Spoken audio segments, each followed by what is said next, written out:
Under the scope. Hey everybody, Shane and Jared together for another Scope movie review. You're back from vacation. I'm back from vacation. Guess what, guys? 2 eyes. 2 eyes. We're 4 eyes together. Not 6 eyes like we normally are. No. It's very exciting. I can see the camera. I can see the movies that we go see. What did we just see? We saw a movie called Let's Be Cops. Mm-hmm. It is a comedy. It's coming out very soon. Stars Damon Wayans Jr. Yep. The guy who plays Nick on New Girl? Jake Johnson. Jake Johnson. Special cameo by Andrew Garcia. Mm-hmm. Nina Dobrev from the CW's Vampire Diaries. Yes. Other people. What's his Rob face? Riggle. Rob Riggle, who pops up in almost every movie nowadays. Often in a authoritative type of performance. He plays a cop in this one. Sometimes he's a jerk, sometimes he's a good guy. You'll have to see the movie to find out. Indeed. So let's tell the people the plots, the completely plausible plots of Let's Be Cops. So Nick and Coach, Justin and Ryan are some 30-somethings in L.A. who have apparently moved out there from Ohio to live the dream, I guess. Justin is a video game designer.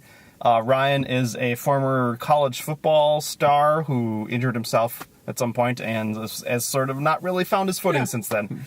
They're sort of down on their lucks, and they're not really sure what to do. They're pondering maybe moving back home, not sure what to do. They're not a lot of direction in their lives, and they're kind of, Anyway, they're sort of lovable losers, Jared. Kind of lovable losers. Kind of like us. Precisely. Yeah. So anyway, apparently there is a party for a Purdue alumni in L.A., which seems very plausible that there'd be such an organization.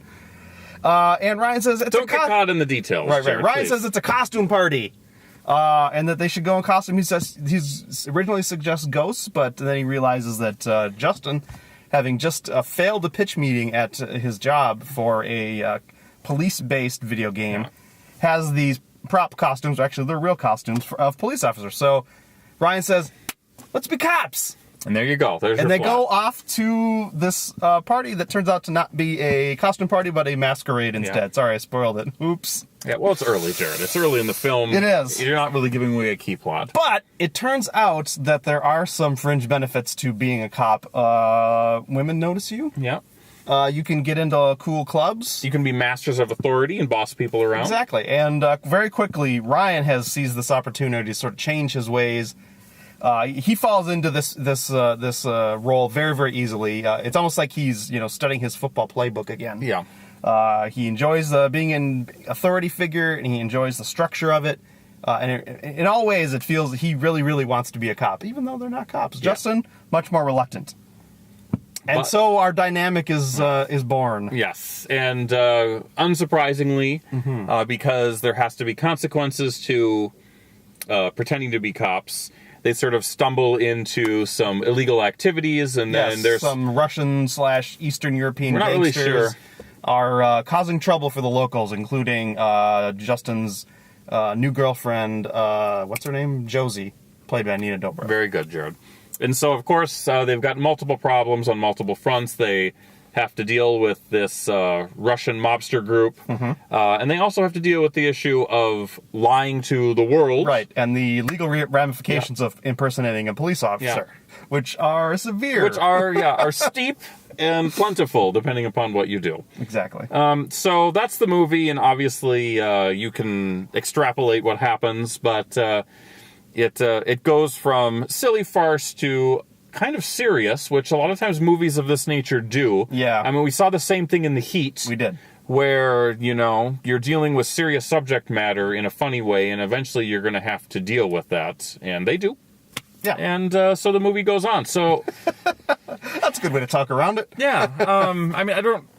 The thing is, I pretty much saw what was going to happen with this movie very early on, with a couple of little twists. Sure. You're talking about the Rob Riggle character.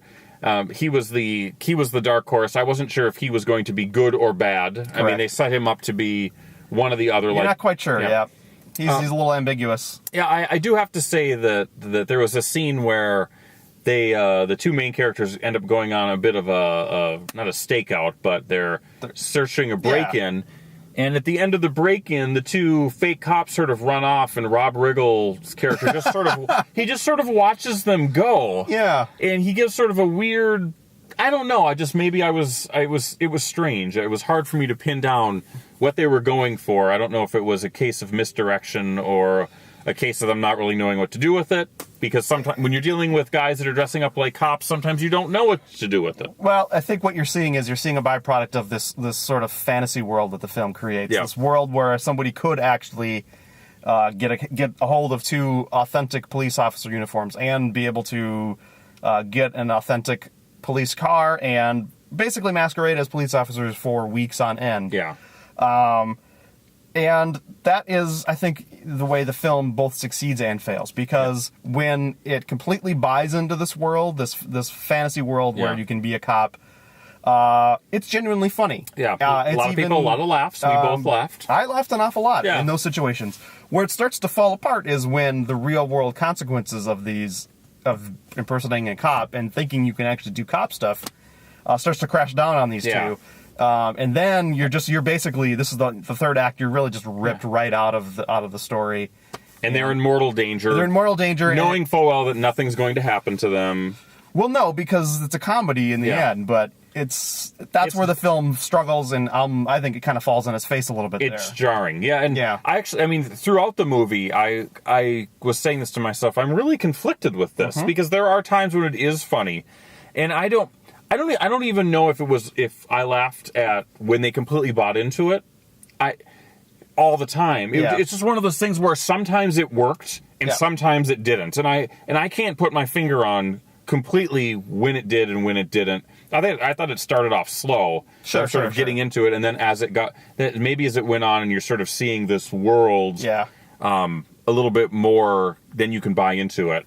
I mean, I think that would have been a more successful movie if they would have not put them in this real life danger, and if they just were existing in this world, and maybe some bumbling real cops sort of fell onto their schemes and were trying to take them out or something, where they needed to find some sort of comedic way to fill the third act and to somehow, break them out of this being cops thing. I mean, we knew it wasn't going to last. Spoiler alert, we knew that Nick from New Girl was going to join the police academy at the end, even though they don't say it. It's like that is the logical conclusion, and that's exactly what happened. You're thinking it the whole time, like, well, he should just go be a cop if he loves it so much. Do that. Obviously, that's your direction. Yeah. Yeah, I mean, and speaking of this New Girl connection, obviously it has two of the starring leads of New Girl. A lot of times this movie felt, and I teased you about this at the beginning, like, hey, maybe the two characters from New Girl are sitting around a table and talking about how they should be cops, and then they go to like a whoosh. Yeah, it's like a fantasy sequence within the show. It feels like it is a fantasy sequence within the show. Guest star Rob Riggle. And it's funny. Sure. It's funny when they do that. I mean, you're thinking that they're Coach and Nick when you're watching it. It felt like, they were playing those characters. Very similar. They did not deviate from there, although Damon Wayans Jr. is definitely more timid and more of a pussy in this movie. Definitely not as assertive But still, it could easily have been Winston and Nick. Ryan and Nick are basically the same man-child who refuses to grow up. Who Jake Johnson oftentimes plays, and he does it very, very well. Effectively, but that's his guy. Yeah. Like I said, this film, when it completely buys into the fantasy world that it creates, then we can buy into it. We can buy in, and it's genuinely funny, and we kind of can just enjoy these characters having fun. But when it tries to be realistic and gritty, tonally it falls. Good. Yeah, a big tonal shift that doesn't work at all. I don't think it's as bad in that regard as The Heat was. No, I don't. I think this movie is funnier than The Heat. I agree. I think it's more successful overall, but it's still one of those things where, you think about movies that buy into the implausible. Like Austin Powers or something like that. Sure. If you want to think about a movie that fully commits, no one's really ever in danger. It's funny all the way through, and you just go along with it. I know Austin Powers. I don't know if that's a good example, but it's a good example because it's the type of movie that creates its own world and its own logic, and it lives by those rules. Whereas this one tries to live by a couple different sets of rules, and it fails when it goes realistic. So I don't have much more to say other than let's give this thing a score. The Scope score is 2 1/4 stars. 2 1/4. 2 1/4.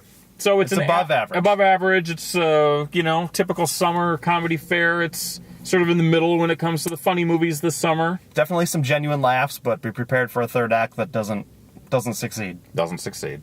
So, Jared, please tell all of our viewers and listeners how they can connect with us. You can like, comment, and subscribe. It's just that And easy. if you don't like reviews that are more than 9 minutes and don't deal with spoilers, I can't help you there. And if you hit Jared's car, you're an asshole. Yeah, there's some schmutz on my bumper. Yeah. Somebody backed into it. No structural damage, but it's kind of annoying. It's very annoying. Yeah. So that's it, Jared. That's it. Let's wrap up this review. Guys, thanks for watching. Thanks for viewing. We'll see you next time. Ladies and gentlemen, we find ourselves once again at the end. I hope you've enjoyed our time together. I know I have. Fear not, Scope Faithful. The days shall pass as if they were but a moment, and Jared, Adam, and Shane will return with another thrilling episode. Until then, send your comments to comments@thescopeshow.com or leave a voicemail message by dialing 612-21-SCOPE. That's 612-217-2673. Thanks for listening, faithful fans. This is Tony Partington saying arrivederci. Tune in next time to another terrific edition of The Scope.